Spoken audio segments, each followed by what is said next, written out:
Gracias por Sabdiel que está con nosotros esta noche, Señor. Bendícelo. Gracias por la oportunidad de compartir con él, Señor. Y nos ponemos en tus manos en el nombre de Jesús. Amén. Amén. Bueno, pues muchas gracias, Fede. Perdón, Pastor Federico. No, Fede, déjelo así. Bueno, un gusto, un placer estar con ustedes, de verdad. Número 627, Fede, dice, y haciendo pues entonces honor a su amable introducción, en número 627 dice, no se dirá más tu nombre, Jacob, sino Israel. No, perdón, estoy mal. Es este, número 27. Y pondrán mi nombre sobre los hijos de Israel y yo los bendeciré. Pondrán mi nombre sobre los hijos de Israel y yo los bendeciré. Número 627, ahora sí. Entonces de ahí nace en el pueblo de Israel la tradición, la costumbre de poner el nombre de Dios sobre sus hijos. Dice nuevamente, pondrán mi nombre sobre los hijos, sobre sus hijos, y así yo los bendeciré. Entonces, yo entiendo esto. Si yo quiero que Dios me bendiga a mis hijos, me bendiga a mí, ¿qué debo hacer? Poner el nombre de Dios sobre mis hijos. Ahora bien, la pregunta aquí sería, ¿cuál es el nombre de Dios? Que es una pregunta que se han hecho durante siglos y que hay muchas interpretaciones acerca de cuál es el verdadero nombre de Dios. Porque Dios es Dios, ¿verdad?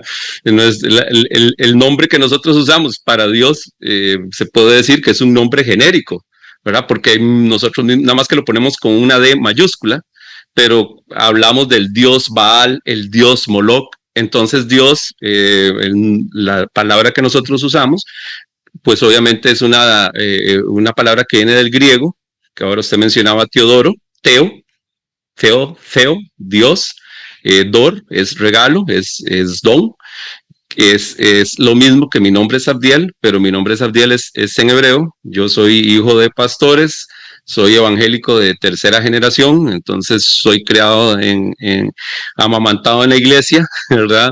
Y de ahí mi nombre. Ahora, ¿dónde si mi nombre es un nombre que tiene que ver algo con Dios, regalo de Dios? Entonces mi nombre es lo que se llama un nombre teofórico. Los nombres que tienen el nombre de Dios, la partícula del nombre de Dios, ya sea como sufijo o ya sea como prefijo, es lo que se conoce como un nombre teofórico. Otra vez la partícula teo, de Dios, Zeus, ahí viene el nombre Zeus, precisamente de la etimología griega. El nombre más aceptado de Dios es lo que se conoce como el tetragramatón. Me imagino que en algún momento habrán escuchado hablar acerca de esto, que son las 4 consonantes, tetra, 4. YHWH, en hebreo Yud, He, Vav, He, que son las 4 letras del nombre de Dios. Esto está basado en Éxodo 3, 13, 14, cuando Dios habla con Moisés y le dice, bueno, si los hijos de Israel me preguntan quién me envió, ¿qué les digo yo? ¿Verdad? Y él dice, está escrito en nuestras Biblias, ¿verdad? Yo soy el que soy, nosotros, hay una traducción tal vez más atinada, yo seré el que seré. Acher, ¿cómo es? Ay, se me olvidó en griego, en hebreo, pero después en el versículo 14, es que Moisés, de lo que Dios le está diciendo, yo soy el que siempre existo, yo soy el que sustento la existencia, el que siempre he sido, el que seré. Algunos piensan que es una forma de que Dios le dice a Moisés, bueno, yo soy el que soy, o sea, ¿qué importa? Yo soy el que siempre he sido, no importa quién sea, pero bueno, lo toman como el nombre de Dios y ahí nace entonces el famoso tetragramatón, las 4 letras que se conocen en las tradiciones cristianas con el nombre de Yahvé o el nombre de Jehová. Pero anteriormente a eso existía otro nombre para Dios que es el nombre El, así, El. Y ahí es donde viene mi nombre, Sabdiel, Samuel, Daniel, Emanuel. ¿Qué significa Emanuel? Dios con nosotros. Dios con nosotros, o con nosotros Dios. En este caso, él, la partícula,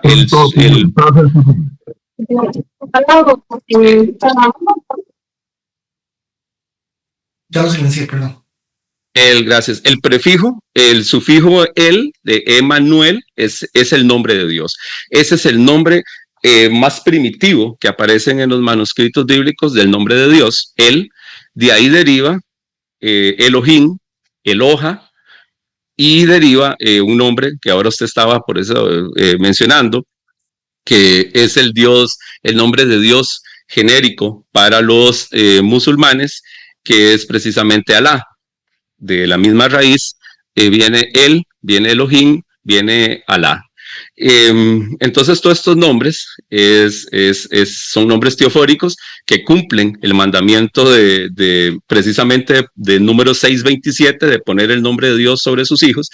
Y el otro nombre de Dios es Yahvé, que nosotros lo conocemos, que eso es otro tema para otra clase, como Jehová, que realmente no es un nombre un poco mal entendido, no es el nombre más acertado, para la traducción más acertada del nombre realmente no es Jehová. Es un error de los masoretas, pero de comprensión que tuvieron los traductores para los masoretas, a los hebreos que transcribían los textos bíblicos, pero estos nombres Isaías, Jeremías, todos los nombres que están en nuestros textos que terminan en Ías, son los otros nombres teofóricos. Ías es la traducción al español de precisamente Yah, o Yaho, o Yahú, o Yaho, que es el nombre de Dios, el otro nombre de Dios, que es ahora sí la traducción del tetragramatón, YWH o Yahvé. Entonces, Isaías es algo así como Yetzayahu. Entonces, todos estos nombres que terminan en Ia, realmente terminan en hebreo en Yahu, que es el otro nombre de Dios. Esos son nombres teofóricos también. Entonces, bueno, ahí valga guindarme de su introducción de por qué me llamo Sabdiel. Bueno, mi madre ha sido lectora de la Biblia, encontró el nombre por ahí en Números y en Nehemías, le gustó el significado y pues ella creyó, yo soy su hijo mayor, que mi madre está gozando de la presencia del Señor y ella creyó que yo era un buen regalo de Dios para ella. Entonces, de ahí viene mi nombre es Abdiel y la historia de los nombres teofóricos, casualmente, mi querido Fede. Nosotros tenemos Lo Ruama, una persona en la iglesia.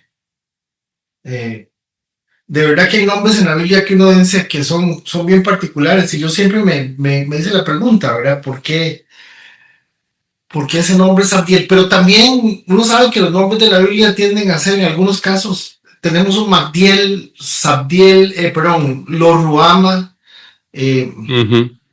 un chiquito de una señora de la congregación se llama Ezra, en inglés, de Esdras, y entonces pues entendemos y ya estás explicando algo muy interesante que es que el nombre es teofónico, ¿verdad? Y que lo que tiene es el nombre teofónico, sí. Para que le pongan para que Dios los bendiga. O sea, que los que nos llamamos Federico, por ejemplo, no hay manera que Dios los bendiga.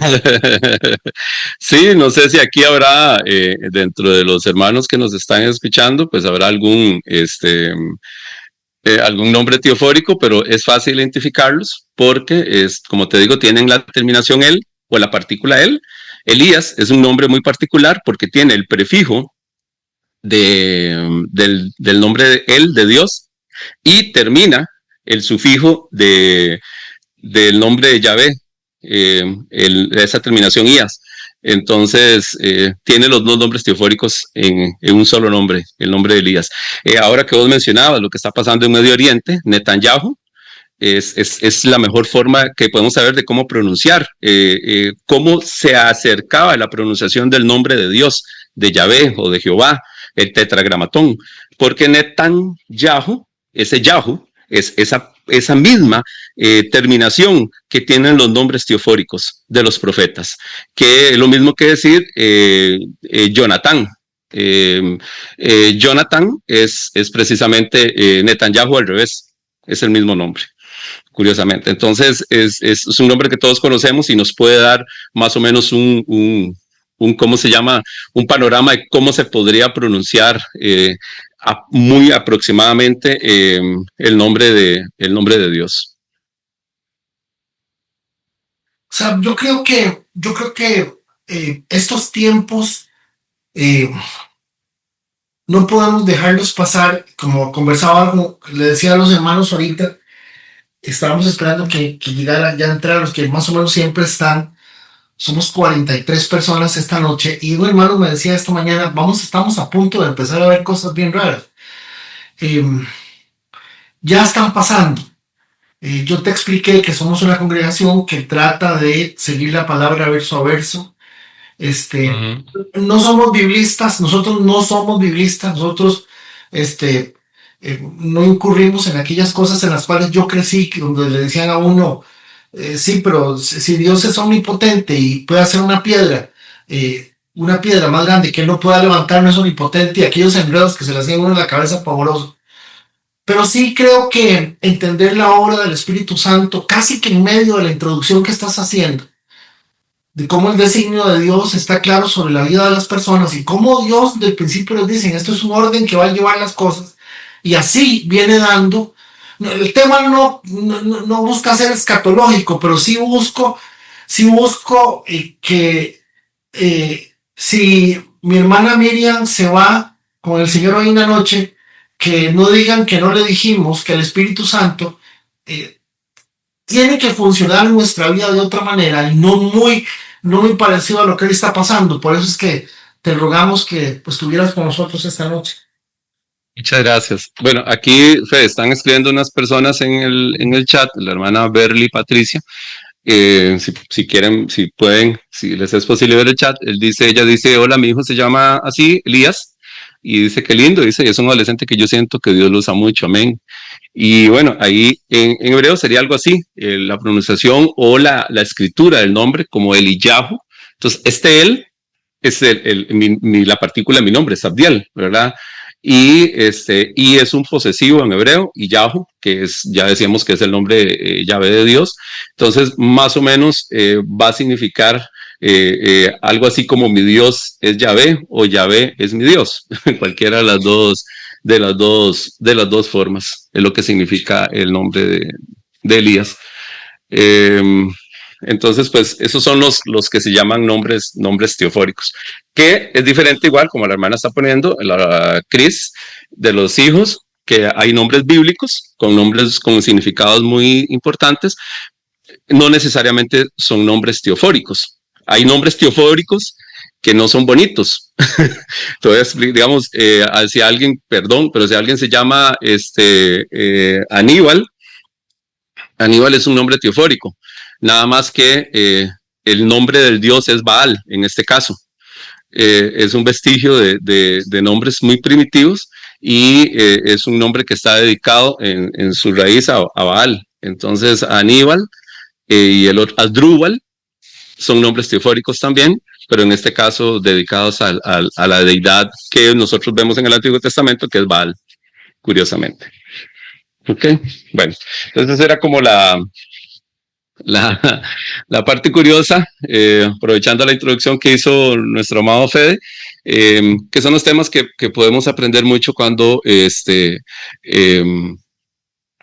estudiamos un poco más el Antiguo Testamento y vemos el Antiguo Testamento de una forma diferente. El Nuevo Testamento no se puede entender si no podemos estudiar, comprender y profundizar en el Antiguo Testamento. La revelación completa, la continuación, ¿verdad? Es una continuación y muchas cosas. Hay gente que dice, yo conocí a un pastor que decía, ¿para qué predicar de otras cosas si podemos predicar solo de Cristo y solo hablar de Él en los evangelios? Bueno, sí es cierto, pero es una verdad a medias, porque no podemos entender la figura de Cristo, no podemos entender la figura del Espíritu Santo si no hemos ido para atrás y hemos visto la primera parte de la película. porque ahí es donde comprendemos a través de todo lo que está escrito en el Antiguo Testamento. Y yo pensaba igual que piensa mucha gente y dice, es que el Antiguo Testamento es muy complicado, es muy difícil, yo no lo entiendo. Alguna gente dice es aburrido, ¿verdad? Porque esas son expresiones que me han dado cuando he dado clases de Antiguo Testamento y le he preguntado a la gente, bueno, ¿qué piensa acerca del Antiguo Testamento? Es que no lo entiendo, es muy largo, muy aburrido. Bueno, aún los nombres, la genealogía de las cosas tienen una razón de ser. Y cuando vemos como desde otra perspectiva el Antiguo Testamento y lo comprendemos desde otra forma, es cuando podemos visualizar por completo, vemos como, tal vez como si vos, no sé si alguna vez alguien ha ido a ¿cómo se llama? A ver una película en 3D, pero lo ves sin anteojos. ¿Les ha pasado? Yo he ido y por curiosidad me quito los anteojos, ¿verdad? O bueno, los que usamos doble tracción, ¿verdad? Si nos ponemos igual los lentes estos para ver una película en 3D sin los anteojos, se ve como borroso. ¿Han visto? ¿Alguien ha experimentado eso en algún momento, verdad? Entonces, tenés todo borroso y movido, dice Jamie, correcto, algo así, Jamie, gracias. Así vemos, Jamie, el Nuevo Testamento a veces, si no comprendemos realmente y no no nos ponemos los lentes, estos especiales para verlo, y decimos, ahora sí lo veo claro. Ya con razón, no terminaba de entender, ¿verdad? O es como que usted empieza a ver, no sé, una trilogía de una película X y no vea la primera y la segunda parte, o por lo menos la primera parte y quiere ver la segunda, ¿verdad? A veces no podemos entender bien. Mi consejo entonces siempre es, con mucho cariño y respeto, tratemos de ir y entender lo que el Antiguo Testamento nos está diciendo. Ahora, yo estuve viendo más o menos, Fede, estoy conversando con el pastor y con respecto al tema que están viendo, que es un tema muy lindo también acerca del Espíritu Santo, y estábamos en Juan 16. Hoy vamos a tratar siempre de seguir sobre esa misma línea, pero vamos a ir un poquito a fisgonear, a devolvernos. Y yo uso algo que a mí me gusta mucho, es usar la figura de que yo quisiera pedirles a todos ustedes que hagan un viaje conmigo a través del tiempo. A mí me encanta viajar, ojalá tuviéramos la oportunidad siempre de estar viajando, ¿verdad? A mí me gusta, hay gente que no le gusta, pero yo pienso que es lindo, yo pienso que es bonito. Nadie nos quita lo viajado, ¿verdad? Viajar, conocer nuevas experiencias, nuevos continentes, nuevas ciudades, nuevas culturas, nuevas comidas, es lindísimo. Entonces tal vez pueden viajar conmigo, sacar su pasaporte y vamos a irnos a los tiempos bíblicos y vamos a viajar 2000 años atrás y por qué no, tal vez 3000 años atrás y vamos a tratar de entender, de ver, de comprender ciertas cosas que obviamente para nosotros hoy día necesitamos un poco más de luz para poder verlo y ponernos esos lentes y poder entenderlo bien. Ok, entonces estamos en San Juan 16 y ahí, pastor, si usted me puede ayudar por favor con la presentación. Y si alguien tiene alguna pregunta, alguna duda, algún comentario, pues ya sea que no sé cómo lo hacen normalmente, pero no tengo ningún problema en que levante la mano o que pueda escribir en el chat y ahí vamos a tratar de estar también atentos a lo que dice el chat. Ok, el Espíritu Santo ha sido muy difícil para la gente poder entender muchas veces el concepto de la Trinidad. Ya empezamos por ahí, ya eso da un seminario de un mes, ¿verdad? Porque es una palabra que no aparece tan siquiera en el texto bíblico. No encontramos en el texto bíblico la palabra Trinidad. Pero los conceptos de la Trinidad sí aparecen y tenemos que verlo con lupa para poder entender y poder ver de dónde es que sale entonces. Las personas hablan de la Santísima Trinidad si en ningún lado de la Biblia dice Santísima Trinidad. Bueno, en ningún lado de la Biblia menciona a los gatos, pero eso no significa que no existan, ¿verdad? Entonces, hay cosas que no necesariamente la Biblia nos va a decir esto específicamente, pero podemos verlo en líneas y podemos verlo a través de los diferentes textos que componen la Biblia. Estamos en Juan 16, 4, 11, que vamos a leerlo para repasarlo rápidamente. Si te parece, pastor, podemos pasar por ahí. Y dice Jesús, no les dije esto al principio porque yo estaba con ustedes, pero ahora vuelvo al que me envió. Y a pesar de que yo vuelvo, el que me envió, ninguno de ustedes me pregunta a dónde vas, les dice Jesús, ¿verdad? quien ahí está hablando ya de dos personas, de él y está hablando de alguien que lo envió. Y normalmente el que envía a alguien es alguien que tiene, en nuestra humana manera de entender, un poco más de autoridad o un poco más de presencia del que está enviando. Ok, vamos a la siguiente. Al contrario, por esto que les he dicho, su corazón se ha llenado de tristeza. Bueno, una enseñanza muy bonita. En los que hemos crecido en el Evangelio, no sé si alguno ha crecido entre el Evangelio igual que yo, en algún momento se nos ha dicho que el cristiano no puede estar triste.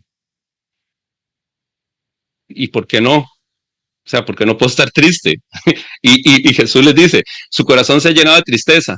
Pero les digo la verdad, ahora, Jesús los regañó por sentir tristeza. Les dijo, qué carnales que son ustedes. Su corazón se ha llenado de tristeza. Me parece increíble todo este tiempo que he estado con ustedes y que ustedes sean cristianos, cristianitos, ¿verdad? Cristianoides de cartón. ¿Cómo van a tener tristeza? Los cristianos no pueden tener tristeza. Llénese de gozo, hermano. El gozo del Señor es mi fortaleza. No, Él no los regaña. Él no les dice nada. Él entiende que ellos pueden tener tristeza y habrá momentos en que como cristianos podamos sentir tristeza y no solo sentir tristeza, dice su corazón se ha llenado de tristeza. El sentir tristeza o estar llenado de tristeza es muy diferente. Yo ahorita siento tristeza porque la liga no levanta cabeza. Y yo digo, ¿cómo es posible, verdad? Después de ser campeones y ahora 3 partidos perdidos. Pero eso es una tristeza temporal. Siente uno tristeza 2-3 minutos y se va, porque eso ahí no está el gozo de uno. Pero una cosa es sentir tristeza y otra cosa es que el corazón se llene de tristeza por algo muy profundo. Y Jesús no los regaña por eso, no los exhorta por eso. Y les dice, pero les digo la verdad, les conviene que yo me vaya. Porque si no me voy, el Consolador no vendrá a ustedes. Pero si me voy, yo se lo enviaré. Alguien me puede decir, no sé si se puede, pastor, si es posible, si las personas pueden participar o no, disculpa, o escribir. Siempre pueden participar en el momento que quieran. Lo que pasa es que siempre lo que hacemos, o tratamos de hacerlo, es dejarlo para el final. Sin embargo, en algún momento, tranquilos, si en algún momento alguno de ellos Sabdiel, que quiera preguntar algo, te va a interrumpir o te va a pasar un mensaje. Y si no, al final dejamos un espacio pequeñito. Ok. Gracias. Nada más quería preguntar acá. ¿Por qué creen ustedes, o ustedes saben, por qué les dice, les conviene que yo me vaya? Alguien que quisiera abrir el micrófono rápidamente y me puede decir, ¿por qué creen ustedes que les dice, les conviene que yo me vaya? Porque va a enviar al Espíritu Santo. Ajá, pero ¿por qué es más conveniente que esté? Gracias, Hernández. Pero ¿por qué les conviene que por qué él dice que les conviene? Es conveniente. ¿Por qué? Porque, sí, va a enviar el Espíritu Santo.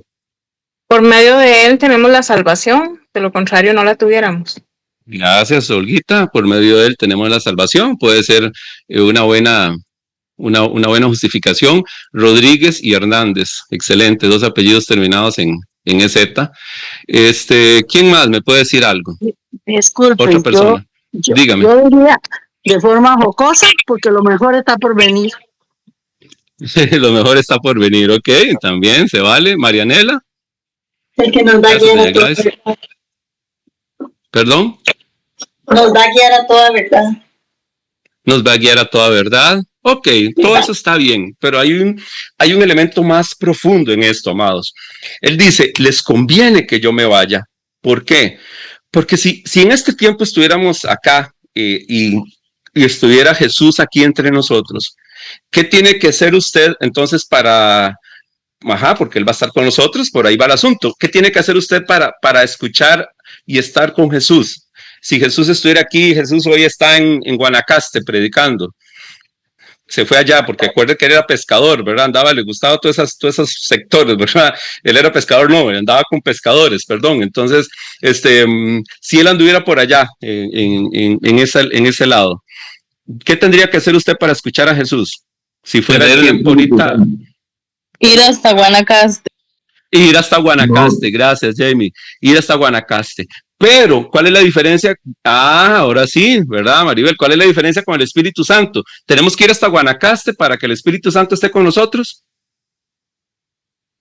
No, Jesús en su papel, en su naturaleza. Recordemos que una de las grandes cuestiones de la cristiandad, ¿verdad? Y que provocó una división dentro de la cristiandad, que es lo que había plasmado Arriano en el 325, cuando se hace el concilio de Nicea, es que él dice que Jesús separa su naturaleza humana, y él dice que Jesús es el primer elemento creado, la primera criatura del Padre. Al decir esto, él está despojando a Jesús de sus dos naturalezas, ¿verdad? Él está dándole solo una, y porque Jesús nosotros creemos que es 100% Dios y 100% hombre. Eso es lo que se llama la hipóstasis, ¿verdad? La cuestión hipostática acerca de Jesús. Entonces, Jesús, mientras estuvo aquí en la tierra en su naturaleza humana, él podría estar en un solo lugar, pero entonces él les dice, les conviene, es mejor para ustedes que yo me vaya.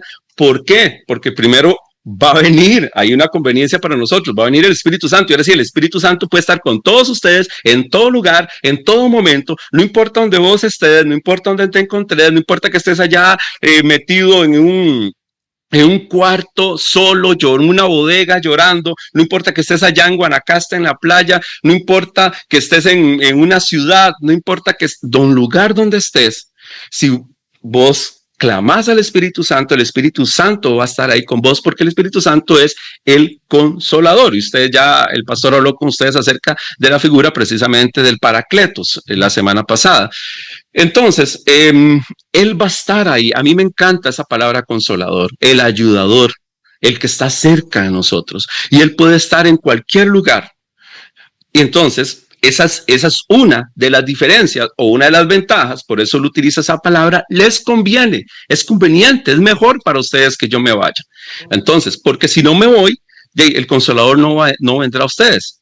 Él mismo, eso sí, él se llama Consolador, así mismo en otro de los evangelios, porque él dice, yo los voy a enviar otro Consolador. Otro quiere decir que él también cumplía esa función, pero él no podía estar en todos lados, como ahora sí, que está en los cielos, puede acompañarnos, pero el Espíritu Santo queda aquí con nosotros. Pero si me voy, yo se los enviaré. Ok, ahora sí, sigamos, Fede, si eso está amable.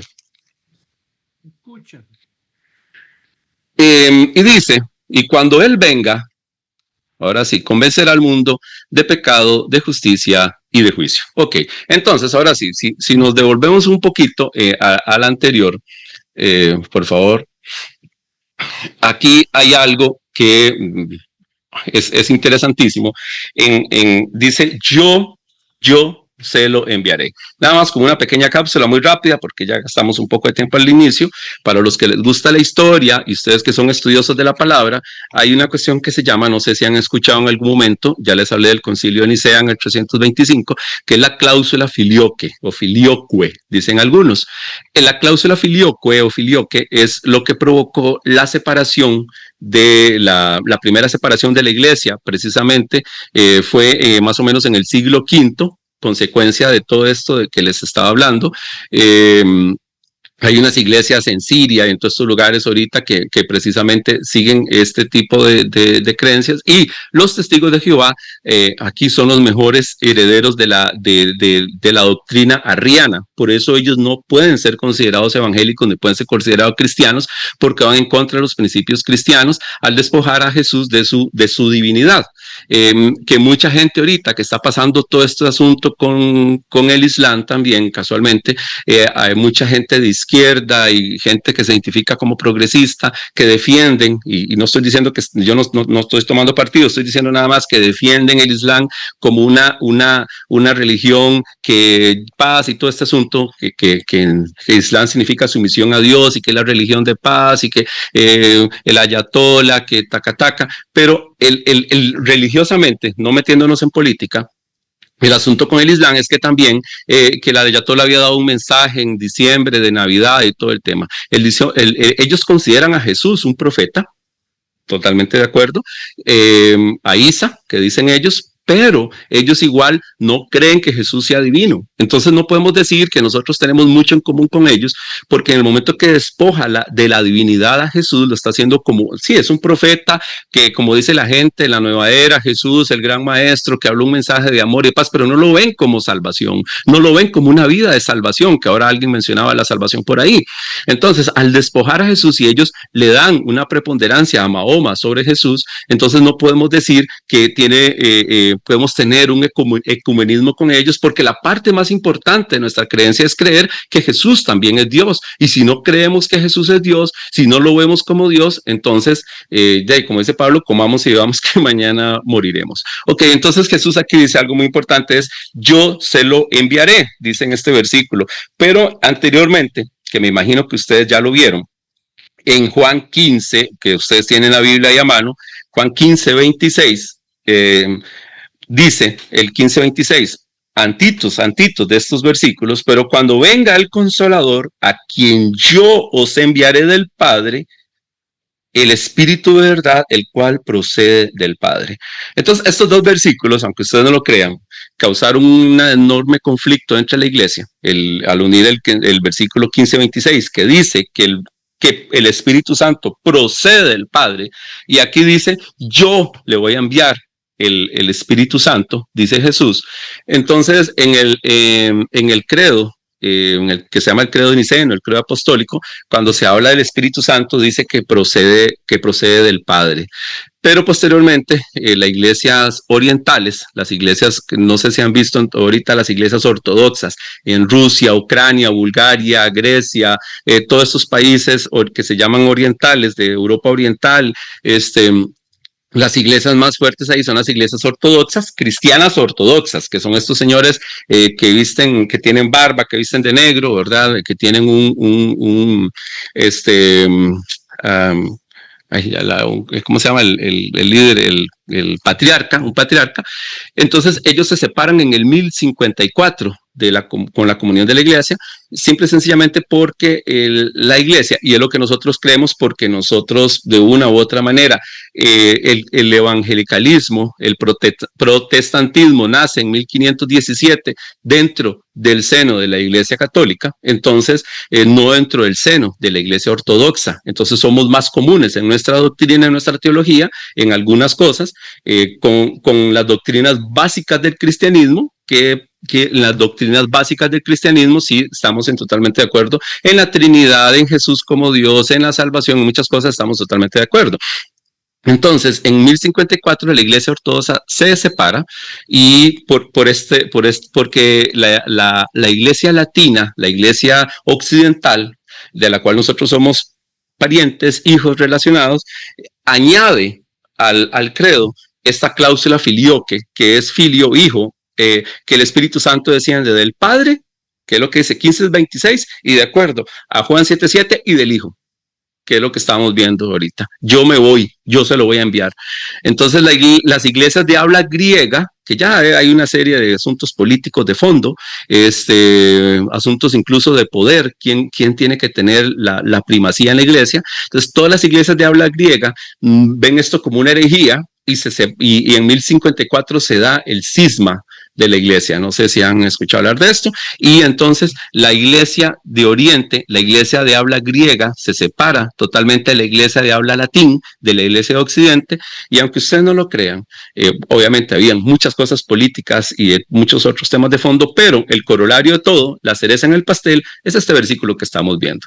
Que la controversia entonces es si el Espíritu Santo procede solo del Padre o también procede del Hijo. La iglesia latina, la iglesia de Occidente dice, al final de cuentas el Padre dice que Él le da al Hijo todo, le hereda al Hijo, por así decirlo, todo. Entonces decir que viene el Padre y viene el Hijo es exactamente lo mismo. Entran en temas, cuestiones de la misión, de la procesión, que le llaman cuestiones doctrinales, que aquí ahorita no hay tiempo de explicarlas, pero es interesante que este versículo que estamos viendo casualmente tiene que ver con todo esto. Era una pequeña cláusula por ahí, una pequeña información al respecto.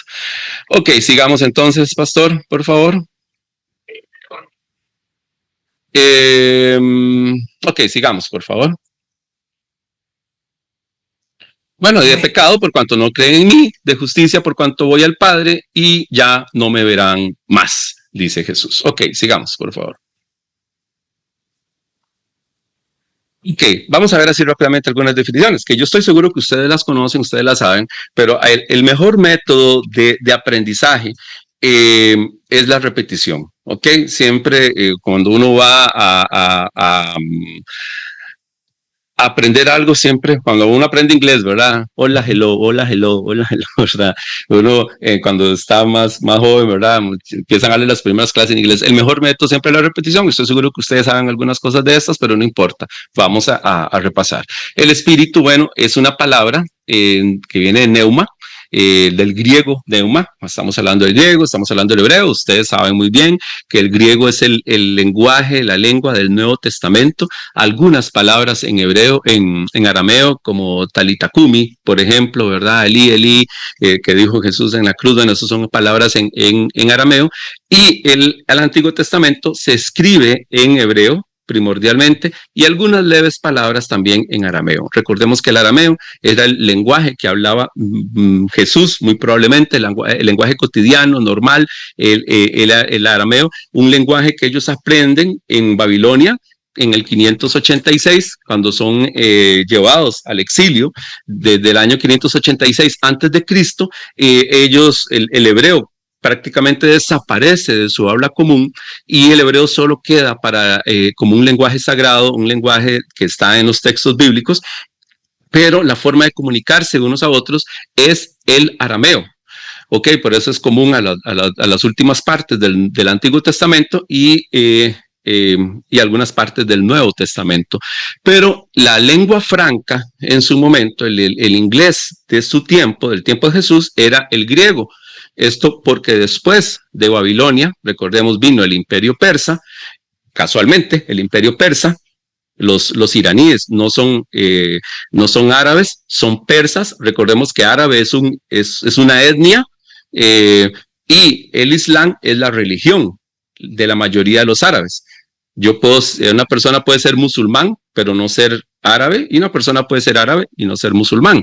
Los iraníes son persas. Ahí viene el primer rey grande, el rey de reyes, que decía, ¿verdad?, el título que tenía, que era Ciro de Persia, que es el que después de que ellos están cautivos en Babilonia, los autoriza, les da el famoso rollo de Ciro. No sé si alguna vez han hablado de esto, conocen acerca de esto, y que está en una copia en las Naciones Unidas, y ellos vuelven a Jerusalén, y no solo vuelven a Jerusalén, más o menos en el año 534 aproximadamente antes de Cristo, sino que reconstruyen el templo que había sido destruido por Nabucodonosor en el 586, y en el 515 inauguran, 515 antes de Cristo, el segundo templo, que es el templo que Herodes posteriormente remodela, y es el templo que se utiliza en los tiempos de Jesús, que fue también destruido en el 70 después de Cristo. Después del imperio persa, entonces tenemos el imperio griego, un nombre que estoy seguro que ustedes conocen mucho, que es Alejandro Magno, ¿ok? Y el griego se hace el idioma universal, el inglés de su momento. Ya en los tiempos de Jesús, ya la mayoría de la gente, por eso están la Decápolis, que Jesús iba a la Decápolis, de 10 polis de ciudad, las 10 ciudades, y entonces muy probablemente esta gente sí hablaba griego. Entonces algunos creen que Jesús probablemente podía entender, como dice uno, si yo pregunto aquí, ¿quién habla inglés? ¿Verdad? Y la gente dice, bueno, ahí me la juego, ahí, más o menos, ¿verdad? More or less, so, ¿verdad? Entonces, bueno, los historiadores creen que Jesús no era que hablaba el griego fluidamente, muy probablemente, quizás no, casi nadie lo hacía de una forma fluida, pero sí podía entender más por su trabajo, de ofrecer un trabajo a alguien en una casa o alguna construcción, alguna cosa, y muchos de sus clientes eran muy probablemente tal vez de habla griega. Ok, entonces, por eso el Nuevo Testamento se escribe en neuma, y muchos conceptos que nosotros tenemos actualmente vienen de conceptos obviamente en griego, como espíritu, que es neuma. ¿verdad? Que tiene que ver con un soplo, con un aliento, con una respiración. De ahí viene, dice la palabra neumático, porque hay un viento, ¿verdad? Dentro del neumático, ¿verdad? Que es el que le da vida a ese neumático. Es un soplo vital que infunde vida, que es el Espíritu Santo. Entonces, un soplo, el soplo de Dios, que ese aliento, esa respiración de Dios sobre nosotros, que nos infunde vida. ¿Y dónde podemos ver el mejor ejemplo de esto? En Génesis 1.2. Génesis 1.1 dice, en el principio creó Dios los cielos y la tierra estaba desordenada y vacía, aunque no entiendo cómo puede algo que estar vacío estar desordenado. Esa no es la mejor traducción. En el principio creó Dios los cielos y la tierra estaba desordenada y vacía, y el Espíritu de Dios se movía sobre las aguas, dice Génesis 1.2. Ahí está en griego, en la traducción griega, y ahí dice, no dice el Espíritu de Dios, que en griego, en hebreo dice el Ruach Elohim, en griego dice el Neuma de Dios. Ustedes, no sé si podemos ir a Génesis 1.2, y ahora yo hablaba acerca precisamente de la Trinidad, donde podemos ver, igual, perdón, Fede, pero si 2, 3 personas que me digan rápidamente, ¿dónde podemos ver el concepto de Trinidad en Génesis, en los primeros capítulos, en los primeros versículos de Génesis? ¿Dónde creen ustedes? Si vamos hasta el versículo 3, la tierra y el Espíritu de Dios se movía. En el principio creó Dios, en hebreo dice Bereshit bara Elohim. Ahí está Elohim, el nombre de Dios, ¿verdad? Que les decía antes. Los cielos y la tierra estaba desordenada y vacía. El Espíritu de Dios, entonces el Neuma, estamos estableciendo aquí que es la misma palabra que se utiliza en el Nuevo Testamento para el Espíritu Santo. Él dice el Ruach Elohim, el Neuma de Dios, se movía sobre la faz de las aguas, y dice el versículo 3, dijo Dios, sea la luz, y fue la luz. ¿Dónde podemos ver ahí entonces el concepto? ¿Ustedes creen que de alguna forma está el concepto de la Trinidad establecido aquí en estos 3 versículos?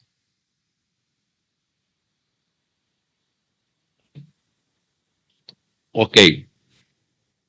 Dice el versículo 3. Dijo Dios, sea la luz. ¿Quién es el que crea? ¿Qué es lo que crea? Desde Génesis, ¿qué es lo que está creando? La palabra de Dios. Dijo Dios, la palabra de Dios. Y dice Juan 1.1.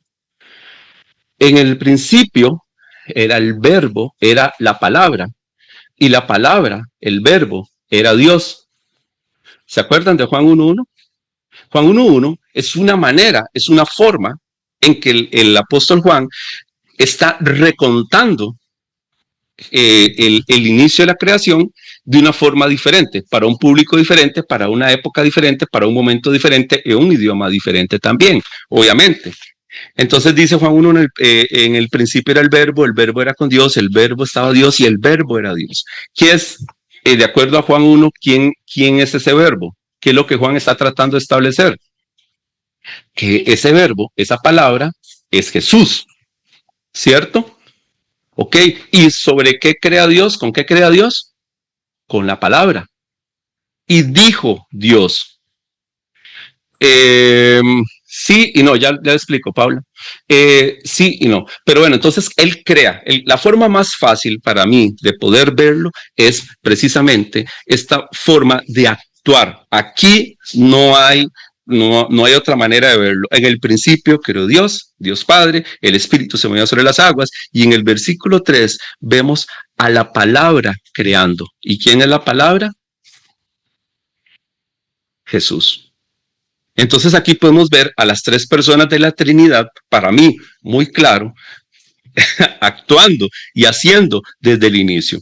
Ahora, sí es cierto, en cierta forma, lo que dice mi amiga Paula Villalobos, dice, había escuchado que el nombre de Elohim era plural, por lo tanto puede asociarse a la Trinidad. Todas las palabras que terminan, la mayoría de las palabras que terminan en in, en hebreo, son plural. Aquí mismo, donde dice cielos, samayim, es una palabra en plural. Las palabras que terminan en plural masculino. Las palabras que terminan en OT son plural femenino. Una misbah es un mandamiento, un misbot, estos son los misbot, son los mandamientos. Pero si bien es cierto que Elohim puede ser considerado un plural, pero no tal vez un plural como nosotros lo entendemos. Algunos estudiosos del hebreo dicen que la palabra real para el plural de él, ve ahí vemos Elohim, él, es Elim. E-L-I-M, no Elohim. Elohim, y es un conflicto teológico muy grande, puede estar asociado más que con cantidad de personas, con lo que ellos llaman un plural mayillástico, como decir cuando usted dice buenos días. ¿Por qué me dice buenos días si es un solo día, verdad? Entonces yo puedo decir buen día, pero nosotros siempre decimos buenos días, buenas tardes, porque estoy deseándole mucho a esas personas.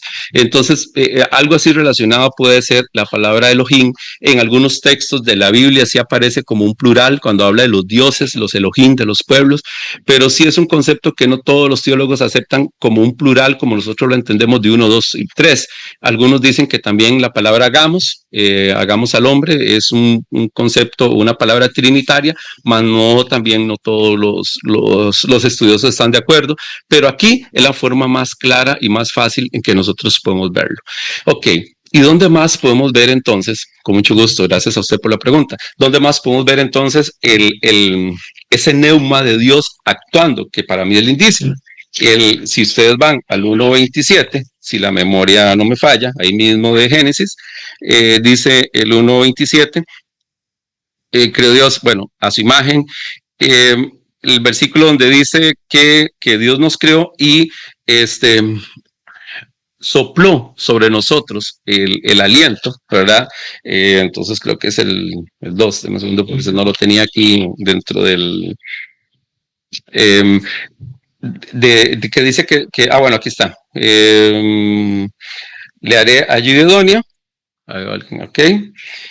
Entonces, cuando Dios crea al hombre y la mujer y dice que sopla sobre el hombre, sobre el hombre precisamente, ese aliento de vida, ahí precisamente es esa misma palabra, ese mismo soplo, ese mismo espíritu que nos está dando vida, ese mismo concepto. Ok, entonces el Espíritu Santo, vea qué interesante, el primer hombre en la Biblia que se menciona, que estaba el Ruach Elohim, que lo vimos anteriormente, es sobre Josué. En Josué 41:8, que dice que Josué estaba, sobre Josué estaba el Ruach Elohim.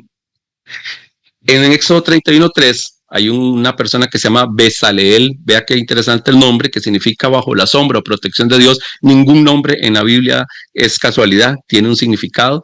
Dice que es la primera persona llena del Ruach Elohim.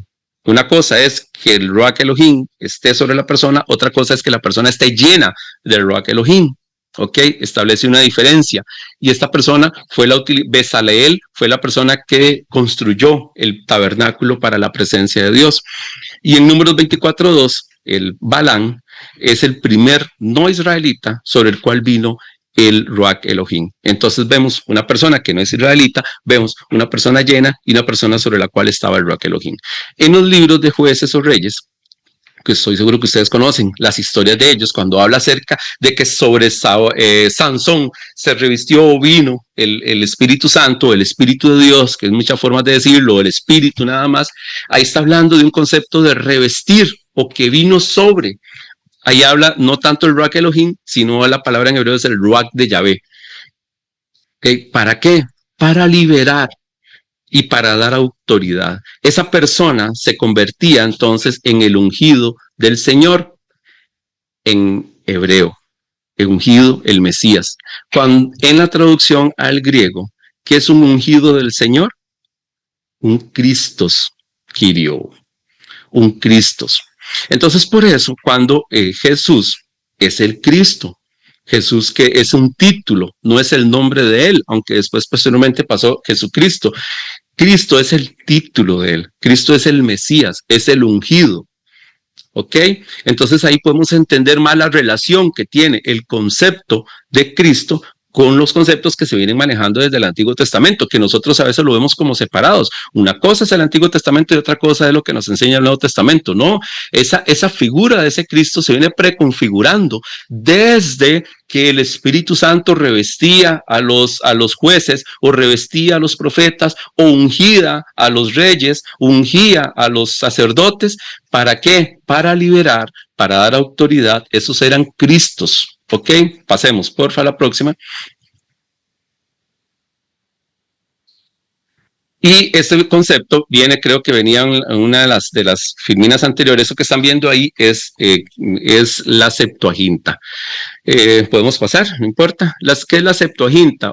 Esta es una página de Génesis de lo que estamos viendo ahorita de la Septuaginta. Les comentaba que Carlomagno, Alejandro Magno conquista el mundo conocido en su momento, ¿verdad? Podemos pasarla, no importa. Y el griego se convierte en la lengua franca, ¿ok? El inglés del momento.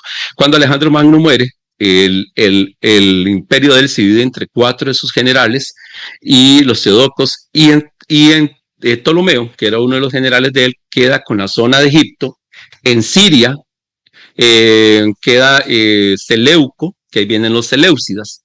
Ok, entonces son 2 comandantes griegos que eran compañeros, pero ahora se dividen el reino, el imperio de Alejandro, y toda esta dinastía de los Ptolomeos, que a veces no entendemos por qué Cleopatra los ven en las películas y es blanca, y que por qué griego y todo, no, porque eran griegos. Cleopatra era griega. Hay 7 Cleopatras, 7 griegas, 7 reinas que se llaman Cleopatras, y 11 o 12 Ptolomeos. Ok, era el nombre que más utilizaban ellos.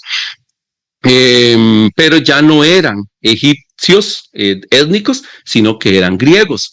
Y el rey Ptolomeo, bajo su reinado, el Basilios en griego, ahí viene la palabra basílica, el Basilios, el rey Ptolomeo, tiene la famosa Biblioteca de Alejandría, y 2 siglos más o menos antes de Cristo, él quiere tener dentro de la Biblioteca de Alejandría, quiere tener el libro de la ley de los judíos. ¿Por qué? Porque en Alejandría, una ciudad elegida en honor a Alejandro Magno, en Egipto, vivían, se cree, cerca de 1 millón de judíos aproximadamente en ese momento. Entonces él encarga la traducción de la Torá, el Pentateuco. Torá en hebreo, Pentateuco en griego, la traducción en griego. Y se dice que él manda a traer 72 ancianos o sabios a Jerusalén, 12 de cada tribu, 6 de cada tribu, perdón, y ahí vienen estos 72, dice la leyenda piadosa, que durante 72 días se dan a la tarea de traducir el texto del hebreo al griego, y cuando terminan de hacerlo, de la traducción, todas las 72 traducciones son exactamente iguales, ¿verdad? Es una obra divina, obra milagrosa. Entonces, por eso se llama Septuaginta, que significa 70 en números cerrados, ¿verdad? Así se le da el nombre a esta traducción, que es la primera traducción del texto bíblico a otro idioma. Nunca antes se había traducido hasta ese momento que se traduce al griego. Y esta Septuaginta, ¿cuál es la importancia que tiene entonces? Que es la fuente primaria se le dice la Biblia a los cristianos, porque fue la fuente primaria la que utilizó muy probablemente Jesús, los apóstoles, la que ellos citaban, la que utilizaban los primeros cristianos, los padres de la iglesia, los escritores, en ese tiempo usaba muy probablemente la Septuaginta. No hay una sola Septuaginta, hay varias, por así decirlo, varias versiones de ella, pero la iglesia primitiva, los primeros cristianos, muy probablemente no había tampoco un solo libro. Aquí está la Septuaginta, tome, circulaban en hojitas, ¿verdad? En pequeños textos, en pequeños fragmentos, y eso muy probablemente era lo que usaban los primeros cristianos. Por eso los judíos posteriormente odiaron y repudiaron la Septuaginta. Ok, pasemos, por favor. Entonces, ¿qué heredamos nosotros de la Septuaginta? El título de Jesús, que ya lo vimos entonces, en el Nuevo Testamento, Cristo, es la traducción griega de la palabra hebrea Mesías, Mesaya, el Mesías, todo eso es una palabra que nosotros heredamos del Nuevo Testamento. Y palabras con las que todos estamos muy familiarizados, como gloria, Señor, Kyrios, Evangelio, ¿verdad? Evangelion, ángelos, ángel, todas esas palabras vienen precisamente de la traducción al griego de la Septuaginta, y otras palabras y frases también que están en el Nuevo Testamento, por ejemplo, como apóstol, enviado, expiación, pacto, fe, perdón, ley, paz, redención, justicia, verdad, tal como esas, como tal como nosotros las conocemos, son traducciones del texto hebreo al griego, y así nos llegaron a nosotros. Sigamos. Y entonces, ¿cuál es la importancia de ese texto? Que la mayoría de las citas directas del Antiguo Testamento, cuando en el Nuevo Testamento los escritores citan el Antiguo Testamento, la mayoría coinciden que lo están haciendo con la traducción de la Septuaginta, porque es muy diferente al otro texto que se usaba, que es lo que se llama el texto masorético, que les hablaba anteriormente. El texto masorético que escribían los masoretas, y ustedes van a ver, cuando ustedes lean algún documento, dice, de acuerdo al TM, no sé si lo han visto, al TM, el TM es el texto masorético. Los masoretas eran esos señores que transcribían el texto bíblico en hebreo, palabra por palabra, lo escribían. Esos eran el texto en hebreo normativo durante 1000 años, hasta que en 1900, no más de 1000 años, hasta que en 1947 se descubren en Qumran los famosos rollos del Mar Muerto, que se descubren en 11 cuevas, aproximadamente 25,000 rollos. Eso fue una locura, y que habían estado ahí desde el año 200 antes de Cristo, textos de 200 años antes de Cristo en hebreo. No existían textos en hebreo tan antiguos, y vienen de esos 25,000 rollos, se arman más o menos, porque eran fragmentos, ya imagínate, tenían casi 2000 años de estar ahí metidos en vasijas, en cuevas, en lugares ultra secos, por eso se preservan, y de esos 25,000 rollos más o menos quedan 1000, y de esos 1000 aproximadamente hay como 250 textos bíblicos del Antiguo Testamento, y los más antiguos que teníamos en hebreo eran el texto masorético, que era del año 1000 aproximadamente después de Cristo, no, el año 900 después de Cristo, y se descubren esos textos. Imagínense la locura que fue eso. Pero a pesar de eso, la mayoría de los textos citados en el Nuevo Testamento coinciden no con el texto hebreo, sino con la Septuaginta. Entonces hay aproximadamente 300 pasajes del Antiguo Testamento que se citan directamente o se aluden, y muy probablemente vengan de la Septuaginta. Ok, sigamos, por favor. La Biblia de los cristianos fue la que se utilizó para abrir el camino. Entonces, vea qué interesante, los libros que nosotros conocemos como Génesis, Éxodo, Levítico, Números, Deuteronomio, nos vienen de la traducción al griego. ¿Por qué? Porque los judíos no conocen ellos no conocen el Génesis. Para ellos es Berechit, que es inicio, que se llama el libro. Éxodo, ellos no conocen el libro de Éxodo. Éxodo se llama Shemot, que es como nombres, que es las primeras palabras del nombre que aparecen en el libro. Así le ponían ellos al libro, porque en Éxodo el versículo 1 dice, estos son los nombres. Entonces, bueno, Shemot, ok, pero nosotros está como Éxodo. Bueno, tal vez es un poco más descriptivo de lo que realmente pasa. Eso pasa cuando se hace una traducción del texto bíblico. Ok, entonces los nombres nos vienen de ahí, el nombre Pentateuco nos viene de ahí, son nombres que han entrado en nuestra Biblia de la Septuaginta, y por medio, dice, de la Vulgata Latina. Ya esto es otro tema. La Vulgata Latina fue la primera traducción que se hizo del texto bíblico, más o menos en el año 384, por San Jerónimo, y se tradujo ya al latín, que en ese momento ya estaba el Imperio Romano y era la lengua franca, y fue la Biblia que estuvo más o menos como 1000 años vigente para la iglesia, pero ya la Vulgata Latina. Pero la Vulgata Latina se traduce, la traducción que se hace es usando también la Septuaginta como texto mayoritario. De igual manera, dice la agrupación de libros en ley, historia, poesía, profetas, en la subdivisión de los libros se deben a la Septuaginta. Nosotros tenemos 39 libros en el Antiguo Testamento, los judíos tienen menos, pero son los mismos, porque en algunos libros no están divididos incluso, y la forma de ordenar los libros en el Tanakh es diferente a nosotros. Algo importante aquí, si alguna vez hablan con algún judío o alguien así, si usted le dice el Antiguo Testamento es ofensivo para ellos, ¿verdad? La forma correcta de llamar al Antiguo Testamento es la Biblia hebrea. La Biblia hebrea o el Tanakh. Tanakh es un acrónimo de la palabra T de Torah, N de Nevin, que son los profetas, y la K, que se pronuncia como una J ahogada, que Tuvin, que son todos los libros que no son de la Torah, y todos los libros que no son de los profetas, que se llaman escritos, Salmos, y todo eso es de las Nehemías, todos esos libros son del Tanakh. Y ellos los tienen ordenados diferentes. De hecho, el último libro de ellos es Crónicas, el último libro de nosotros es Malaquías. Nosotros es diferente, versa la gravitación del Antiguo Testamento sobre las profecías, y la gravitación de ellos para la Biblia hebrea es en la Torá. Entonces por eso también se distribuyen diferente. Ok, sigamos, Fede, para ver si vamos aterrizando. Entonces, esa palabra que ustedes vieron con el pastor la semana pasada, que es el Espíritu Santo realmente en nuestra vida, decía que es el Paracletos, que es en resumen, está llamado a estar al lado de, y eso es lindísimo, a mí me encanta. El Espíritu Santo está llamado a estar al lado mío, está llamado a actuar a mi favor. Entonces, algunos conceptos que podemos aprender del texto es que el Espíritu Santo es, la palabra que decía ahí, es nuestro consolador, es aquel que nos da esa paz interna, ese consuelo, esa compañía, es aquel que nos brinda dirección y sabiduría en momentos de duda, y es aquel que en momentos de tristeza, porque no es malo sentir esa tristeza, entonces perdemos un familiar, perdemos el trabajo, las cosas no nos están saliendo muy bien, que digamos, porque ser cristiano no es que tenemos un certificado de garantía de que somos hijos del rey y que entonces merecemos, ¿verdad?, lo mejor del universo ven para nosotros, que eso ya es otro tipo de pensamiento, ¿verdad? Y pasamos, dice, el mismo Jesús dice, en el mundo tendréis aflicción, pero confiad, yo he vencido al mundo. Salmo 23 dice, aunque ande en valle de sombra de muerte, no temeré mal alguno, porque tú estarás conmigo.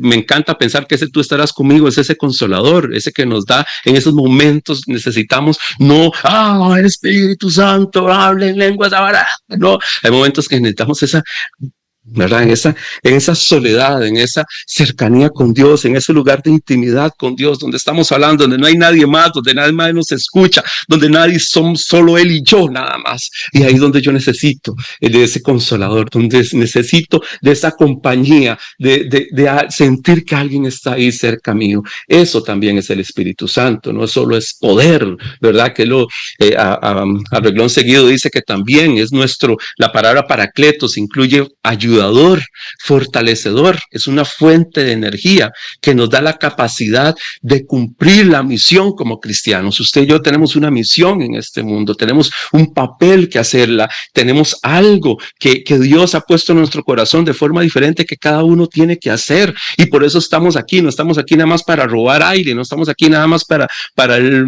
living, la vida loca, ¿no? Y esa misión, el que nos puede ayudar a cumplirla es precisamente el Espíritu Santo. Es el que nos da ese valor, esa fuerza que nos empuja para seguir adelante y hacer cumplir ese papel. Eso está muy relacionado cuando en Hechos 1:8 dice, Jesús dijo, recibiréis poder cuando venga el Espíritu Santo sobre vosotros, ese dunamis. Y es interesante que algunas personas relacionan con muy buena intención. ¿A qué le suena de dunamis o dinamis, verdad? Suena a la misma palabra, lo dice dinamita, el Espíritu Santo, ¡pum!, es una explosión. Entonces en muchos grupos pentecostales, ¿verdad? Todo me reciba, va, y todo. Bueno, Pablo habla acerca de eso, pero Pablo ordena cómo se tiene que hacer todo este tipo de cosas. No es que todo el mundo está hablando ahí como loco y tiene que hablar uno por uno y todo, pero es que la dinamita ni existía en los tiempos de Jesús. La dinamita la inventa Alfred Nobel, ¿verdad? En el siglo XIX,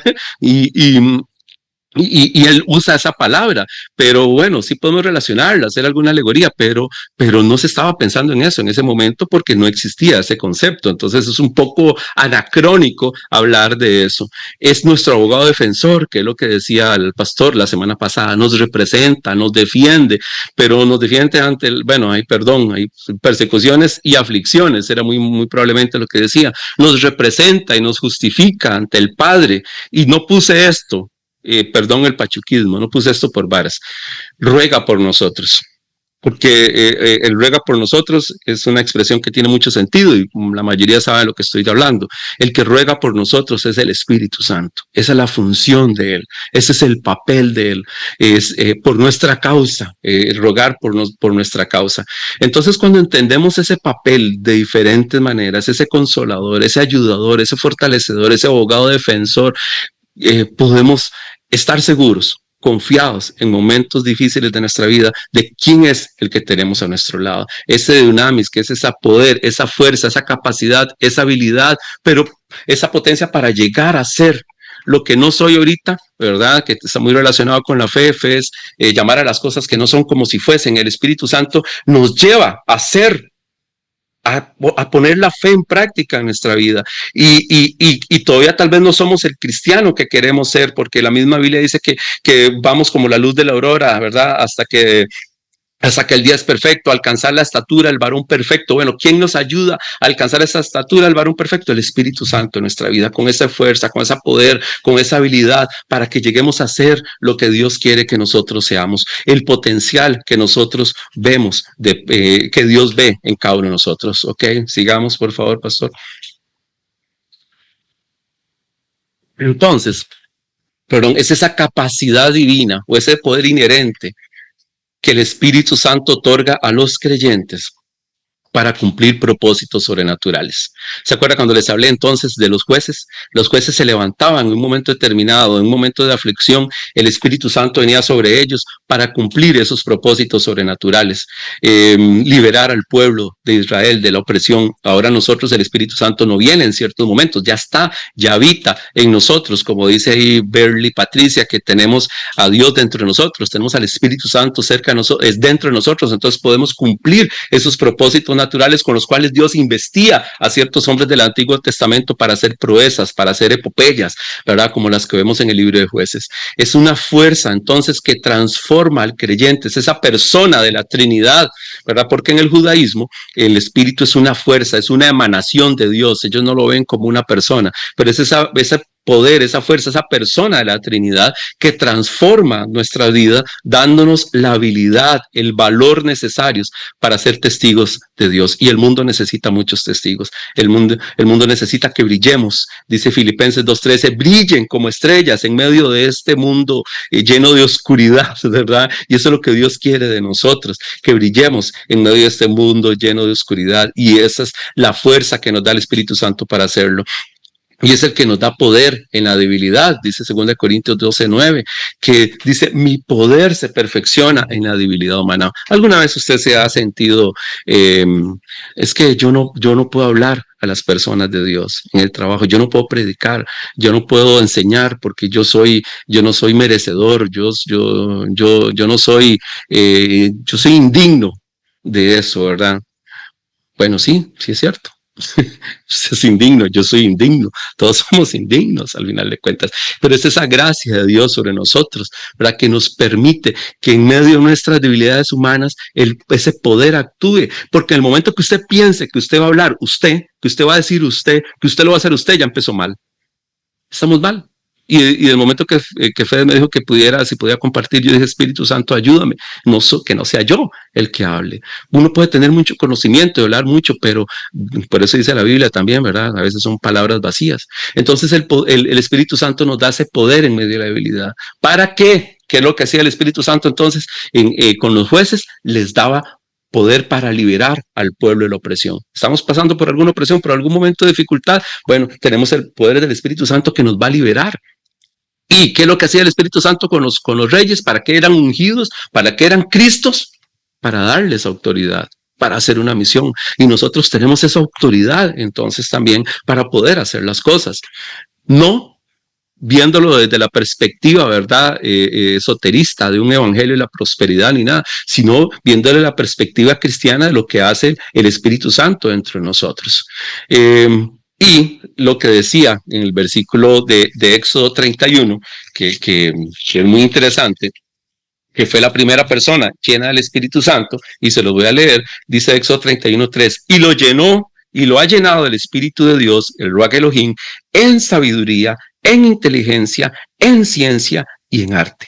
Entonces, una persona que está llena del Espíritu de Dios puede tener sabiduría, inteligencia, ciencia y arte. Y eso, mi estimado hermano y hermana, es la capacitación divina de Dios sobre su vida para hacer diferentes cosas. Es que yo no estoy capacitado. Sí, estudie. Ahora hablamos, Federico, ya al inicio, de todo lo que uno tiene que estudiar, los años que tenemos de estar estudiando la palabra, un montón de cursos, clases. Yo en pandemia llevé más o menos como 30 cursos diferentes de todo del Antiguo Testamento, pero también hay una capacitación divina, y eso es lo que hace la llenura del Espíritu Santo en nuestras vidas. Sigamos, por favor. Y rápidamente, ¿qué es la sabiduría? Usted necesita sabiduría en este momento, hermano. Es la capacidad espiritual superior para comprender el propósito de Dios. Es tomar decisiones acertadas y aplicar el conocimiento divino en lo necesario. ¿Qué es inteligencia? Entonces estamos hablando de capacidad espiritual superior. Inteligencia, el entendimiento, discernimiento necesario. Ya estamos hablando de algo más humano para organizar detalles. ¿Qué es la ciencia? Conocimiento técnico y práctico. ¿Y qué es el arte? La habilidad artística artesanal para innovar, para inventar. Entonces todas esas cosas, facultades integrales que Dios nos da para hacer algo, que tienen que ser una expresión de excelencia y una expresión de adoración hacia Dios. ¿Ok? Y la última. Todos tenemos a ese Espíritu Santo. Dice en Filipenses 1:13, perdón que no puse la cita. Vamos a leer el tercer párrafo. Dice, en Él también vosotros, habiendo oído la palabra de verdad, el evangelio de vuestra salvación, y habiendo creído en Él, fuiste sellados con el Espíritu Santo de la promesa. Esos son lo que se llama, y eso es otra clase, son los 3 pasos de la experiencia cristiana. ¿Cuáles son los 3 pasos? Oír la palabra de verdad, algo que ustedes hacen muy bien, los felicito por eso, y por el pastor que ustedes tienen, que se preocupan por oír la palabra de verdad. La respuesta a esa palabra de verdad tiene que ser creer. Es la respuesta mía a la palabra de verdad. Creo en Él, creo en Dios, creo en lo que Dios puede hacer en mi vida. Y al creer hay una respuesta divina a mi acción humana, a mi acción espiritual, que es ser sellados con el Espíritu Santo de la promesa. Eso es lo que se llama en teología los 3 pasos de la experiencia cristiana. Oír, creer y ser sellado. Y ser sellado es una marca. Es una marca que implica propiedad, pero es una marca visible también. Es una consecuencia de, como ese inmediato universal de creer. Entonces, todos los creyentes, los que creemos, tenemos ese Espíritu Santo. ¿Para qué lo tenemos? Para todo lo que hablamos anteriormente. Entonces, no sé por lo que está pasando cada uno de nosotros, las circunstancias que cada uno tengamos, por qué estamos acá, cuál es nuestro objetivo, que podamos entender todo lo que el Espíritu Santo puede hacer en nuestra vida cuando realmente estamos cerca de Él, hablamos con Él o le oramos, tenemos esa comunión con Él y todo lo que nosotros podemos hacer por medio de la persona del Espíritu Santo. Y que ese Espíritu Santo esté actuando efectivamente y activamente en la vida de cada uno de nosotros. Es mi oración para con ustedes, en el nombre de Jesús.